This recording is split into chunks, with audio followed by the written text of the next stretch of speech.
Bonjour les taureaux, j'espère que vous allez bien. On va découvrir ensemble vos énergies pour la première quinzaine de novembre. Gardez bien à l'esprit comme d'habitude que ce sont des énergies générales, c'est comme une sorte de météo et vous seuls décidez de ce que vous en faites. Donc prenez uniquement ce qui résonne pour vous dans ce tirage et le reste vous laissez. Je vous invite également à consulter les vidéos de votre ascendant et des autres signes de votre thème astral pour compléter ces informations. Ici, l'énergie avec laquelle vous entrez dans cette quinzaine, ce que vous voulez pendant cette période, comment vous vous sentez, la force qui vous soutient, le challenge à relever, le résultat global de cette quinzaine et quelques messages conseils pour finir. Les jeux que j'utilise pour ce tirage sont le Tarot of the Golden Wheel et le petit oracle de la mission de vie. Vous retrouvez sous chaque vidéo en description tous les tarots et oracles qui sont régulièrement utilisés sur cette chaîne, ainsi que le lien pour les guidances personnalisées. Alors, vous avez le 3 de denier, la mort, l'impératrice, le 7 de bâton, le diable et le cavalier de denier. Vous avez la moitié du tirage en arcane majeur, la mort, l'impératrice, le diable. Donc des énergies qui sont assez fortes et qui peuvent démarrer avant cette quinzaine, s'étendre au-delà de cette quinzaine. La transformation est vraiment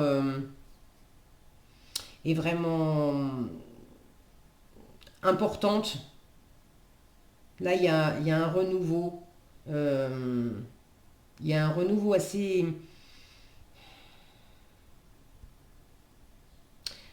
fort. Alors, j'ai l'impression peut-être que vous êtes en train de vous transformer parce que ça, vous étiez, comment, oh, je vais y arriver, je bug, je bug. La notion de batailler avec l'environnement, mais j'ai l'impression que c'était en vous-même en fait, que vous avez beaucoup bataillé avec vous-même. Et ça, c'est en train de se métamorphoser. Vous êtes en train de, euh, je ne sais pas ce que vous avez sur le feu, les taureaux, mais il y a quelque chose que vous êtes en train de faire vraiment dans la matière et qui vous fait beaucoup de bien.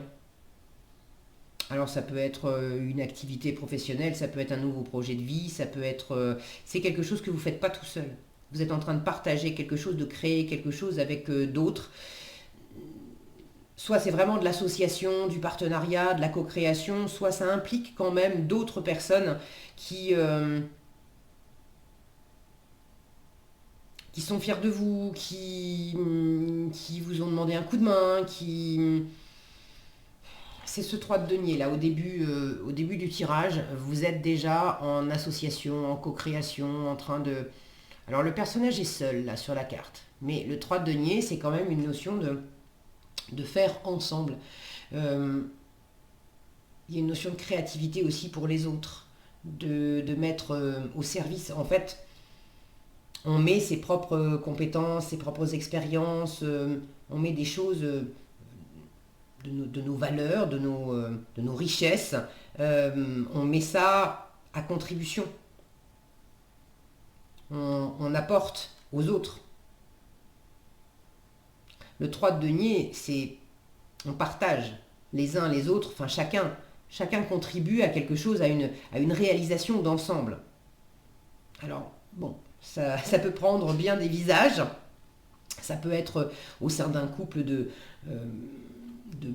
faire un projet, de monter des projets ensemble. Ça peut être tout simplement au sein d'un couple de quelles sont les choses qu'on fait ensemble. Ça peut être le fait de faire des sorties ensemble, d'aller au resto ensemble, de faire des projets de vie. Bon, ça peut être amical, ça peut être professionnel, ça peut être artistique.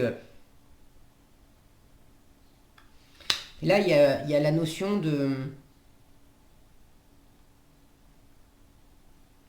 travailler ensemble ou de travailler pour être ensemble, d'avoir peut-être travaillé aussi sur vous, sur, euh, sur une part de vous, ce diable-là, que vous avez encore un peu en challenge.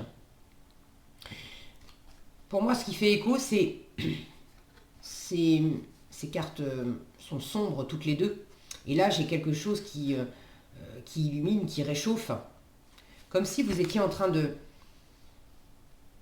travailler à arrêter d'être, de vous assombrir, à arrêter d'être dans quelque chose de sombre. Alors est-ce que c'était intérieurement? Est-ce que c'était le fait de ne pas croire en vous, ou de sortir d'une expérience, oh, je vais y arriver. Euh, j'ai vraiment du mal à trouver mes mots là. Euh, c'est comme s'il y avait justement quelque chose qui était pas dans le verbal, dans votre tirage. C'est dans l'être, c'est dans le faire. Et c'est en faisant que tout à coup, il y a des choses qui s'éclairent. Alors vous êtes encore en train de travailler à éclairer quelque chose. La transformation, de toute façon, elle est déjà là. Comme s'il fallait aussi, il avait fallu aller dans l'ombre, parce que c'est dans la nuit, c'est dans l'obscurité qu'on peut voir les étoiles. Et les étoiles, c'est quoi? C'est le sacré, c'est le plus grand, c'est les aspirations, c'est les projets, c'est les rêves, c'est la spiritualité, c'est la foi. Comme s'il avait fallu traverser... pour certains, j'ai la notion de nuit noire de l'âme. Alors, c'est pas pour tous, hein, bien sûr. J'allais dire, je vous le souhaite pas. Oui et non. Pour savoir ce que c'est et pour avoir traversé ça, c'est la nuit noire de l'âme, c'est compliqué. On est vraiment dans dans un ressenti de dépouillement où là, il n'y a plus de mots. Il n'y a plus de mots pour ça. On est juste... on se demande ce qu'on fout là. On est complètement perdu. Mais c'est un passage qui justement permet de retrouver cette connexion avec qui on est vraiment, avec le sacré, avec le divin, avec soi, c'est vraiment mourir pour renaître. La nuit noire de l'âme, c'est... Je me sens tellement perdu, tellement au fond du trou, que du coup, je lâche complètement prise.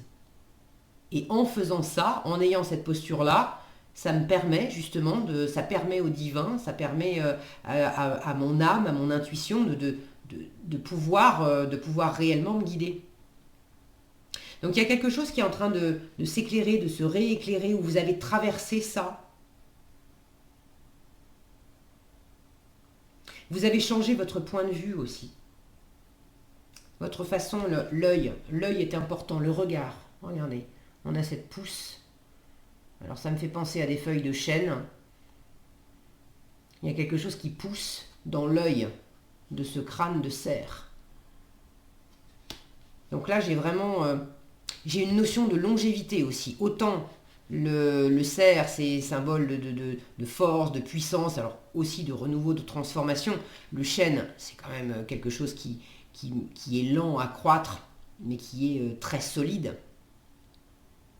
Donc vous êtes en train de lâcher quelque chose qui était en place depuis longtemps.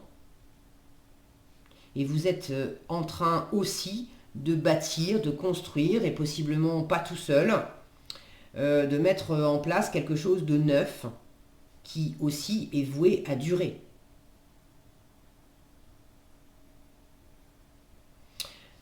Cette transformation, vous la voulez. C'est ce à quoi vous aspirez pendant cette quinzaine. La mort, vous voulez faire de la place à la nouveauté. Vous voulez retrouver le chemin des étoiles, le chemin de vos rêves. Vous voulez sortir de cette obscurité pour... c'est même pas vous voulez sortir de cette obscurité, parce que vous êtes déjà sorti de cette obscurité. Mais vous voulez tirer quelque chose, tirer un enseignement. Vous voulez que quelque chose pousse, en fait, de cette transformation. Vous avez déjà commencé à œuvrer en ce sens. Votre état d'esprit, l'impératrice. L'impératrice, elle est tournée vers l'avenir, elle est tournée vers les nouvelles relations, les nouvelles expériences, elle a envie de regarder droit devant elle, elle ne veut plus regarder derrière elle, elle veut regarder devant, elle veut regarder comme c'est joyeux, comme c'est chaleureux, elle veut de l'abondance, elle veut briller. Vous êtes quand même dans un état d'esprit confiant, ouvert, un état d'esprit aussi de séduction. Vous avez envie de vous montrer tel que vous êtes, vous avez envie de rayonner, vous avez envie de mener des expériences à bien, alors que ce soit des expériences amoureuses, amicales, professionnelles, artistiques, des projets de vie. Vous savez mieux que moi ce que vous avez sur le feu en ce moment. Mais ce qui est sûr, c'est que vous faites les choses pour vous, bien sûr, c'est important que ça vous nourrisse d'abord, mais l'environnement, le faire ensemble ou le faire aussi pour les autres, parce que quelque part, le fait de contribuer, la co-création, c'est important pour vous. Donc dans quel registre de vie vous êtes en train d'œuvrer pour partager, pour que ça soit fructueux pour vous, mais aussi pour un couple, pour un partenariat, pour un ensemble. Vous avez vraiment, j'ai cette notion d'avoir traversé des moments compliqués. Le 7 de bâton en force m'indique que vous êtes en train de consolider une victoire que vous avez remportée. Vous avez réussi à aller au-delà de certaines choses qui étaient difficiles. Le 7 de bâton arrive après le 6 de bâton. Le 6 de bâton, c'est la victoire. Vous avez réussi à vous mettre en avant. Vous avez réussi à dépasser quelque chose qui était compliqué. Vous avez réussi à transformer votre point de vue. Vous avez réussi à peut-être à vous libérer, pour certains, j'ai quand même ce diable en challenge, vous avez peut-être réussi pour certains à vous libérer d'une addiction, d'une obsession, d'un environnement toxique. Alors, il en reste encore un peu. En challenge, il en reste encore un peu. Mais vous êtes en train de vous libérer de ça. En force, on vous dit, te laisse pas faire. Pour ceux qui se reconnaissent dans un environnement où il y a effectivement de la toxicité dans l'air, de l'addiction, il y a quelque chose dans l'environnement qui fait que c'était pas très sain pour vous et vous avez fait le plus gros. Mais là, on vous dit, ne te laisse pas... Regardez, on a des loups là. On a ce personnage qui a mis une limite. Derrière, il a son bétail. Ne te laisse plus attaquer. Ne laisse pas les loups venir franchir ta limite. C'est fini de se laisser bouffer symboliquement. Alors c'est fini de se laisser bouffer par l'extérieur ou par le diable. Dans quelle mesure vous étiez votre propre diable? Dans quelle mesure vous aviez besoin aussi de changer votre propre point de vue? Je ne regarde plus les choses de la même façon. Et il y avait quelque chose en moi qui était comme une sorte de diable qui m'empêchait d'aller de l'avant, qui m'empêchait de me réaliser, qui m'empêchait d'offrir le meilleur à moi-même, à mon environnement, qui m'empêchait de briller, de rayonner. Parce que je m'infligeais à moi-même quelque chose de tranchant, de piquant, de dur, de pas cool.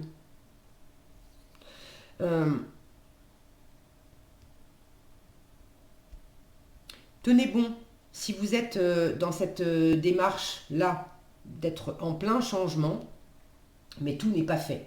Vous êtes en train d'avancer, vous êtes en train de travailler, de faire votre part. Travailler, c'est symbolique. Ça peut être dans une relation amoureuse, par exemple, qui est nouvelle. On travaille symboliquement à la relation. Je fais ma part. Qu'est-ce que je peux... Je fais attention à comment je me comporte.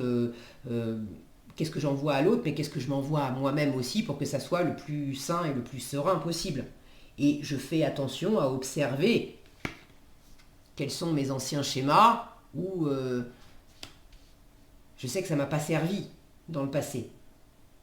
Donc je fais attention à ne plus laisser franchir certaines limites en moi-même par mes propres pensées, jugements, croyances limitants ou les choses avec lesquelles je me suis fait du mal. Et je ne laisse pas non plus l'environnement franchir certaines limites non plus. Ce non-là, je me rends compte que je répète non, non plus. Dans quelle mesure il y avait peut-être le besoin d'apprendre à dire non aussi. Voilà la limite. Tu ne franchiras pas cette limite-là. J'ai comme la sensation que vous avez repoussé certaines de vos limites, que vous avez découvert en vous quelles étaient les limites qui vous empêchaient d'aller de l'avant, de briller, d'être pleinement vous-même, de réaliser, de vous réaliser et de réaliser certaines choses. Et donc ces limites-là, on les a ouvertes et maintenant, on défend aussi le fait d'avoir étendu quelque part son territoire. Et en même temps, de poser des limites à d'autres, des limites que vous ne posiez pas avant.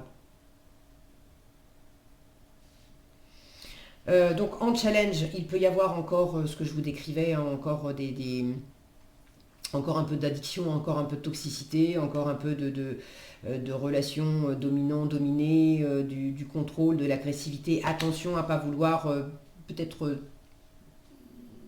contrôler trop dans une situation. Là où il y avait justement un côté... vous êtes une bête à cornes, hein, les taureaux, il y a des moments, quand vous avez décidé quelque chose, vous foncez, c'est comme ça, c'est pas autrement. Donc il peut y avoir encore de ces cornes-là qui sont volontaires, qui sont fixes, qui veulent pas bouger. Alors le fait de tenir bon, c'est ok, c'est en force, mais attention, c'est une carte de défensive, le 7 de bâton. Attention à ne pas vous mettre sur la défensive aussi pour des mauvaises raisons en fait. Et là, ça pourrait être le diable. Défendre ce qui est nourrissant, ce qui vous correspond vraiment, ce qui va dans le sens de l'ouverture, de l'épanouissement, du rayonnement, de la séduction, du charisme, de la nouveauté, de l'ouverture. Défendre tout ça, oui. En revanche, se mettre sur la défensive et s'empêcher de vivre des nouvelles expériences, ça c'est justement aussi quelque chose que vous avez probablement fait muter. Pour certains, le diable en challenge peut me parler de travail. Attention à ne pas prendre, en matière d'argent, attention à ne pas prendre de risques inconsidérés.